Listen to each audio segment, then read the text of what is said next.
athlete is a former WBA Asia champion, former Raja Damnoon champion, and former IBF world champion, Suprasad Ponpita! Usapang boxing Marlon Tapales.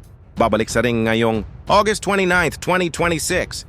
Mga kaboxing, magandang bakbakan to. Magbabalik na ang The Nightmare dahil opisyal ng babalik sa boxing ring ang dating world champion na si Marlon Tapales ngayong August 29, 2026.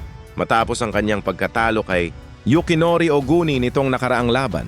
Ayon sa mga ulat, makakaharap niya ang veteranong Thai boxer na si Suprasad Ponpita na may sakalukuyang kartada na 33 wins. Ang panalo 26 ang talo, pero hindi ito pwede malaitin dahil marami na din Pinoy itong nakalaban at pinahirapan sa bakbakan, mga kaboxing. Matatanda ang naging mahirap ang huling laban ni Tapales kontra kay Oguni. Sa kabila ng kanyang matinding determinasyon, hindi niya nakuha ang panalo. Ngunit kilala natin si Tapales bilang isang mandirigmang hindi sumusuko. Ilang beses na rin siyang bumangon sa kanyang karera matapos ang mga kabiguan.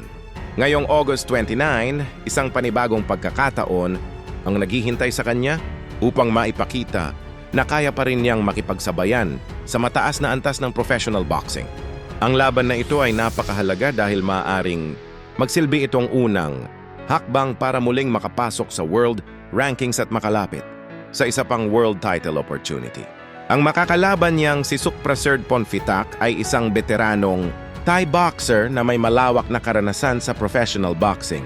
Hindi man siya ang pinakasikat na pangalan sa division, delikado pa rin siya dahil sa kanyang tibay at karanasan sa ring. Para kay Tapales, kailangan nating makita muli ang kanyang matinding pressure, malalakas na body shots at disiplina sa depensa. Kapag naipakita niya ang dating forma na nagdala sa kanya bilang world champion, malaki ang posibilidad na makuha niya ang panalo. Maraming Filipino boxing fans ang excited sa pagbabalik ni Tapales. Alam nating marami pa siyang kayang patunayan at sa edad at karanasan niya, hindi pa huli ang lahat para makabalik sa world title picture. Kayo mga kaboksing, ano sa tingin ninyo? Makakabalik kaya si Marlon Tapales sa winning column ngayong August 29? O mahihirapan siya laban sa veteranong Thai fighter? I-comment ninyo ang inyong prediction sa ibaba. At kung nagustuhan ninyo ang video na ito, huwag kalimutang i-like, i-share, at mag-subscribe para sa mas marami pang latest na balita at updates sa mundo ng boxing. Maraming salamat sa panonood at magkita-kita tayo sa susunod na usapang boxing.